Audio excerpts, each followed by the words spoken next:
This week, we are going to do a deep dive into cyber warfare, the gang stalking cult, and swatting.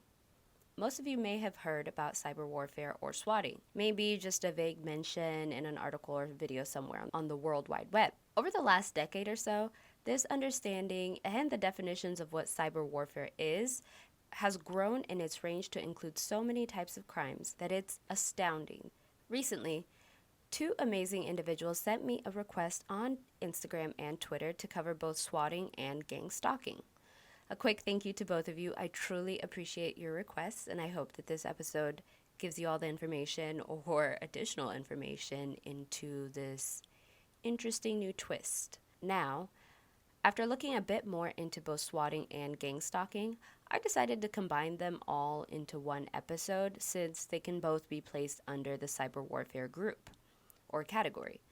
And cyber warfare was something that I was planning on covering this season, so this definitely rounded off the topic a little bit more.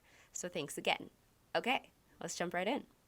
Cyber warfare is defined as the use of technology to attack nations, governments, or citizens which causes harm that is comparable to that of a physical attack. This can be either emotional, mental, or physical harm. At present, there haven't been any large-scale cyber attacks that have resulted in either governmental or international-wide consequences, but there have been some instances where companies and individuals have been victims of such attacks. Most recently, I covered how hackers use public Wi-Fi to collect information and use it for malicious purposes, or how internet bots were used to influence the 2016 US elections. You can listen to Season 1, Episode 5 for the Wi-Fi episode, or Episode 7 if you would like to listen to more about both of those topics. While we could argue that both of these episodes covered actions that could be loosely grouped under the cyber warfare category, mainly on the basis that they both use technology to essentially target and, in a sense, attack the individuals, that definitely fits under that category. Why don't we take a look at a more clear-cut case where there is no space for miscategorizing these particular incidents?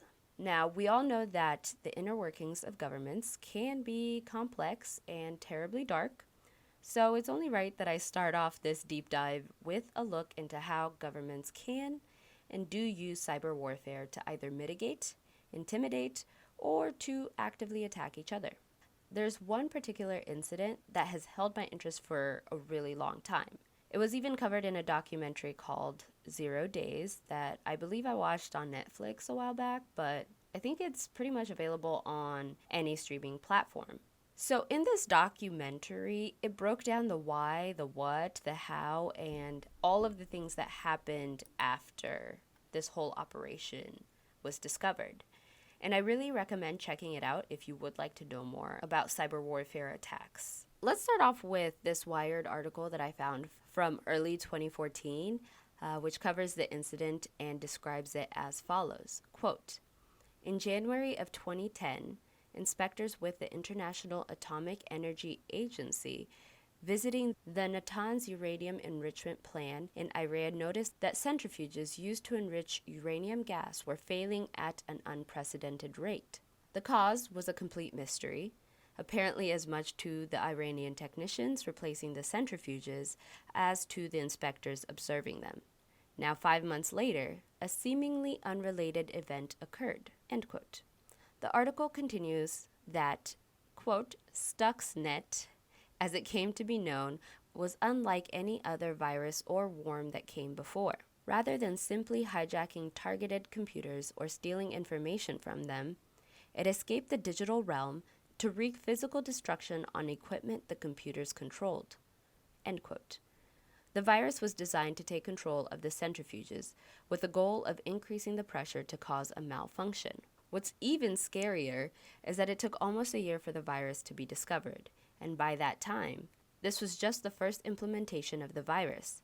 The hackers were already planning on releasing an updated version that would attack the speed of the centrifuges. Since the system was air-gapped, meaning that their system had no direct connection to the internet or to any other computer that is connected to the internet, for security reasons, of course, These hackers had to find a way to install the virus without the internet. And experts believe that they did this by dropping an infected USB drive in the parking lot of the site.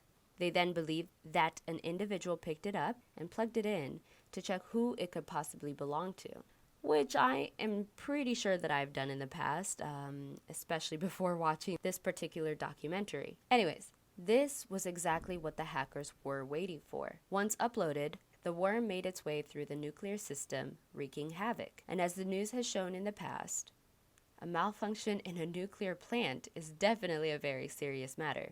All of this could have been avoided by providing employees with training on how to prevent the spread of viruses, but I know that this is something that is just now becoming required after all of the recent attacks and recent hacks targeted at larger corporations and companies. I believe that while some things can be avoided or prevented from happening, by actively providing yearly training that teaches fundamentals like how to identify phishing scams, or how to verify the credibility of an email or a thumb drive, and ways to set up proper firewalls is a crucial step in making sure that you or your company are protected or at least a bit more prepared when it comes to cyber attacks of this type. So the documentary 0 Days continues on to explain how experts found the virus as well as how they neutralized the entire attack, and the methods that they now use to protect systems from cyber attacks like this particular one. And as I said before, I highly recommend watching it if this sounds like something that you want to know more about. Let me know if you do watch it. Let me know what you think about it. I'd love to discuss with a couple of you. Yeah, that would be pretty cool. Jumping back into this, we know that governments have been aware of, if not actively developing and using cyber warfare against each other for quite some time. But more recently, this has crossed over into our day-to-day lives. As individuals, it's pretty hard to believe that someone or some organization would specifically target us, but that's no longer a belief that we should be holding with absolute certainty. A very interesting case happened quite recently that could be setting a disturbing trend in more personal types of cyber attacks. In this particular case, a journalist allegedly sent a seizure-triggering image to an individual he knew had epilepsy. And yes, that sounds ridiculous and really terrible, but this guy thought that it was a great idea to do this. In the Washington Post article that I found, which was written in early 2017, it describes that the incident went something like this. Quote, "The journalist, Newsweek's Kurt Eichenwald, suffered a seizure in Dallas after viewing the flashing animation which he received via Twitter late last year. According to a statement from the Justice Department, Eichenwald had written about his epilepsy and publicly described a similar attack several weeks before the December 15th incident. And authorities said that the alleged attacker sent him the image in an attempt to hurt him as revenge for what he saw as the reporter's critical coverage of President Trump." End quote. So this case was significant and pretty interesting to me for a couple of reasons, but the main one being that this is the first time that a crime like this has actually resulted in charges brought against the alleged attacker. In the article, they stated that, quote, "Legal experts compared the alleged crime to sending a letter bomb in the mail or to purposely giving a person a dangerous allergic reaction," end quote. Which in itself is an accurate description of the crime, and it fits firmly under the possible implementations of cyber warfare. This specific crime results in incredibly targeted and destructive consequences, not only to the individuals targeted, but also to their family members, their friends, their careers, etc. One of the main goals of these types of crimes is to disrupt or harm specific individuals. Imagine being an individual with epilepsy and now not only worrying about managing your condition, but also having to worry that by voicing your opinions online, as we all do, or that by posting something someone disagrees with online, the offended party could send you intentionally triggering images to cause you to have an epileptic episode, an episode that could result in your death. In my mind, this is insanely terrifying. And as I kept researching these types of incidents, I found that this specific one isn't the only case that has been reported on. It's simply the first of its kind that has resulted in legal charges because the attacker was known. CBS News covered a case like this one. but with one huge difference. In 2008, hackers gained access to the Epilepsy Foundation's website and uploaded seizure-inducing images. The article explains that, quote, the attack happened when hackers exploited a security hole in the foundation's publishing software that allowed them to quickly make numerous posts and overwhelm the site's support forums. Within the hackers' posts were small flashing pictures and links, masquerading as helpful, to pages that exploded with kaleidoscopic images pulsating with different colors. They were out to create seizures, said Ken Lowenberg, the senior director of web and print publishing for the foundation. End quote. These images caused visitors to experience migraines and near-seizure reactions. The Epilepsy Foundation took down the images pretty quickly and have now implemented restrictions on what users can post and access.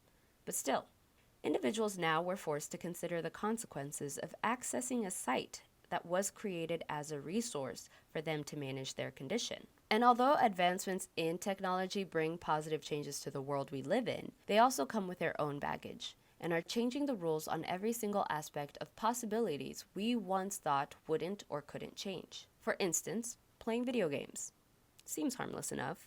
I know most of us have plopped down in front of the TV or computer and booted up a video game with the belief that no matter how violent the game, what happens in the game could never actually result in physical harm to ourselves or others. Well, that all changed quite recently when a new type of crime started making waves on the news and in the media. I'm talking about swatting, which is defined as, quote, the action or practice of making a prank call to emergency services in an attempt to bring about the dispatch of a large number of armed police officers to a particular address, end quote. These fake calls are usually pretty serious in nature, and they often include reports of bomb threats, murders, or hostage situations at specific addresses. The true motivation behind these calls is something that is so absurd that I basically did a double take when I stumbled on this particular story. So, CNN has been covering this case and explains that, quote, on the evening of December 28th, 2017, a 911 caller told a dispatcher in one of the counties in Kansas. This call was to report a shooting and a possible hostage situation at the Finch address, police said, end quote. Wichita police were sent to the home, and they surrounded it. Finch came out of the house when police arrived and was shot, according to the U.S. attorney, when he dropped his hands as officers were telling him to raise his arms, end quote. Finch died at the hospital shortly after the shooting, and once they began investigating the incident, what they found had many wondering how this became a part of our society and how to stop it from ever happening again. According to CNN and a police affidavit, quote, Viner admitted that he had argued with a third co-defendant, Finch, a 28-year-old gamer in Wichita. They had argued over a multiplayer session of Call of Duty World War II. Authorities said that Viner was upset because the Wichita gamer, a teammate of his during the session, killed his in-game character. During their argument, Viner threatened to SWAT the teammate, and the teammate responded by providing an address and saying, quote, please try some shit, end quote. After this, police responded to the call, and the rest is a very dark part of history in the making. The CNN article continues to follow the case, breaking down the motivation for the call and the resulting case, which led to Viner, a 19-year-old, being sentenced to 15 months in prison, and the ongoing legal battle between the Finch family, seeking damages in the sum of $25 million, the police officer suing the city of Wichita for lost wages, and the state, of course. This particular case is one that has caused me to begin thinking about the present legal system's need to create new laws specifically for dealing with cyber attacks, especially before cases like these occur. Not only this, I'm starting to think that our educational system needs to start considering the ways in which technology can be used, and then put in place classes that teach kids the dangers and the consequences of actions like this. Because, to be honest, if the parents, the teachers, the government, and any other official organization isn't teaching children about their responsibilities in this changing world, it's only logical to assume that they will learn from the world. And those lessons, as my mother likes to say, quote, contain much less love and a lot more hate and hardship, end quote. In my opinion, it's logical to argue that if we don't begin creating and setting a standard for how we treat each other and behave as human beings in this very brand new world, pretty soon, if not already, we're about to start forgetting what humanity feels or looks like, and we're about to see a lot more cases exactly like this. At this point, unless you are in the tech field or are at the forefront in developing new technology, it's hard to truly understand just how much tech will be changing basic human behavior and the resulting consequences of things we used to consider just harmless pranks. I remember back in the day, telephone pranks were the big thing, and you could use codes to hide your caller ID and to call back the number that just called you or things like that. But when most kids did this, and they said things like, quote, "Hi, sir. We're calling to inform you that you just won $1,000,000, or something along those lines. Something that was so insanely trivial that we knew that it wouldn't have any consequences in the world. Little did we know that pretty soon these same types of pranks could be used to seek revenge or to actually harm another individual. As I said before, advancements in tech come with a lot of baggage, negative ones as well as positive ones. So, as individuals, especially parents, educators, governments, official organizations, we need to start thinking about this and begin teaching children that just because you can do something that you consider harmless online, it doesn't necessarily mean that there won't be real life physical consequences that could change your life and that could result in the death of another person or an ongoing mental health issue. And that segues right into my next topic. There's a lot of other types of consequences other than death. Due to the changes in technology and the ability to form communities across the world, a new type of community has been formed, which some are arguing has changed the way that those with existing mental health issues identify and manage their conditions and symptoms. The emotional and mental health consequences of cyber attacks, including swatting, hacking, bullying, can be extremely dangerous when it comes to mental health. As I said earlier, this new type of community has been popping up everywhere, but I hadn't heard of it yet until an Instagram friend sent me a few articles that had piqued their interest and they thought to share with me. So, thanks again for that one.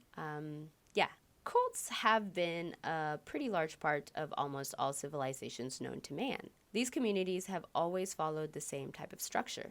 A youngish, charismatic leader with a new way of seeing the world and our purpose in it finds a way to get their word to hundreds or thousands of individuals, which generates a following of devout followers willing to do anything and everything to remain in not only the leaders' good graces, but also their community's good graces. So what happens when you introduce the ability to meet and speak to billions of people worldwide at a moment's notice? Well, cyber cults, of course, with one very significant and interesting twist. This instantaneous medium of connection, meaning the internet, becomes the new young and charismatic leader. This creates a world where anyone and everyone has a say or possibly even very real and physical control over an individual's life, their mental health, and their perception of the world. And this community has been given the name Gang Stalking. And this community consists of individuals who refer to each other and themselves as TIs, or targeted individuals. These individuals all believe that they're being targeted by stalkers, hackers, operatives, and individuals online and in the real world.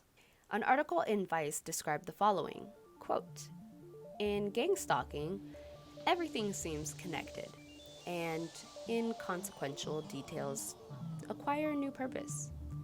That person who crossed your path earlier, or that siren outside your window, that chair in the kitchen, is it where it was before? Has someone been in your house, moving things around? Are there microchips under your skin?" End quote. Targeted individuals believe that the goal of these stalkers is to ruin their lives. Seemingly unrelated events begin to take on more and more significance as the evidence piles up. While researching, I found that there was a few common reasons that have been reported by TIs as to why they're being targeted. And the list includes things like they feel that they made a mistake or did something in the past that was considered wrong or that they feel very bad about. Number two, they got too close to a conspiracy theory and are now being watched. Or number three, because of their sexuality. These are the three that I found in almost every article that I read.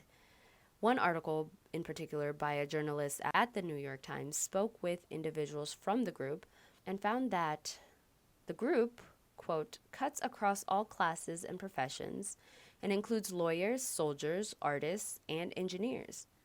In Facebook forums and in call-in support groups, they commiserate over the skepticism of their loved ones and share stories of black vans that circle the block or co-workers conscripted into this campaign, end quote. Some of these support groups and forums online are the main resources for individuals who are just beginning to believe that they are being targeted for some of the reasons above. And veterans of the movement end up providing advice like, quote, do not engage with the voices in your head.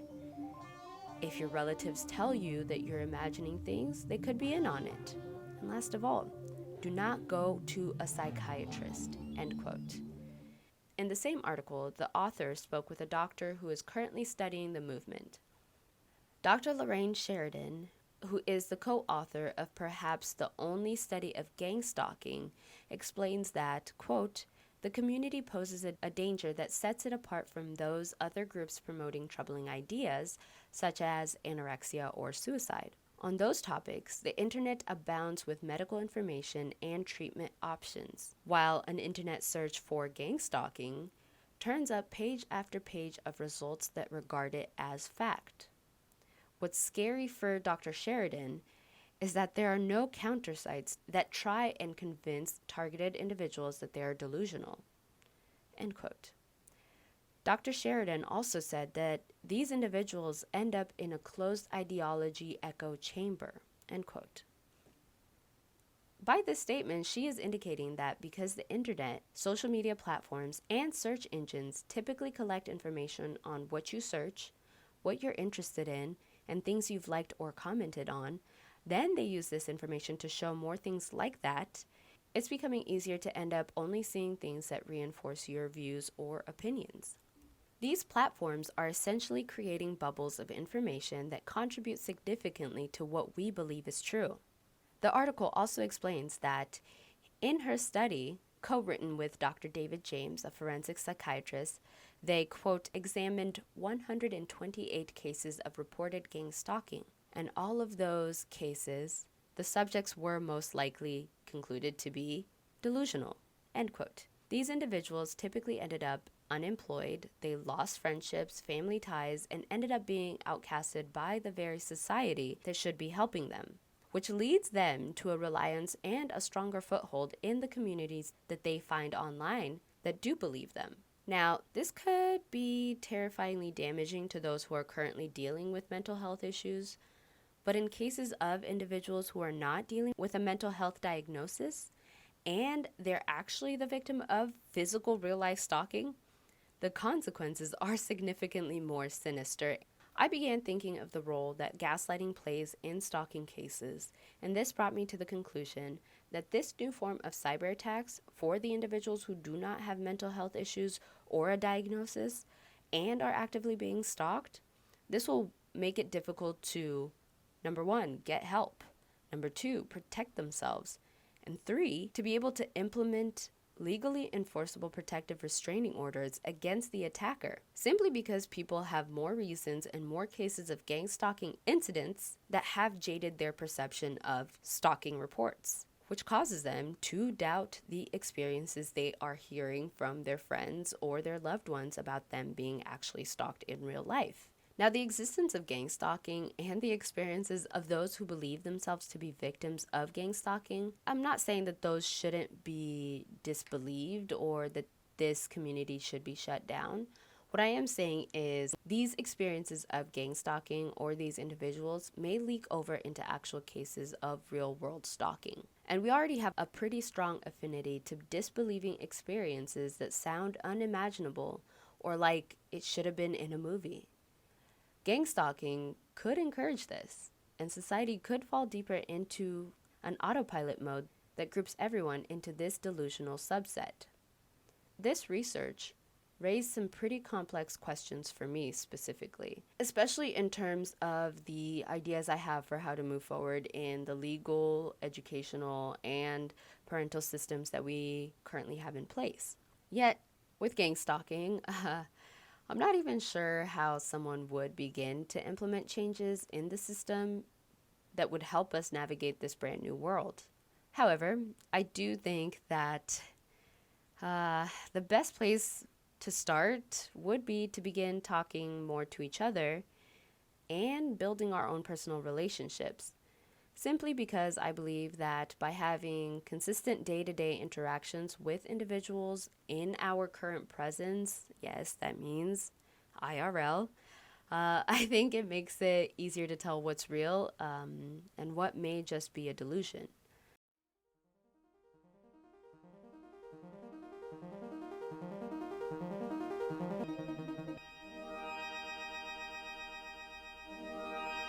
Creepy Tech Podcast.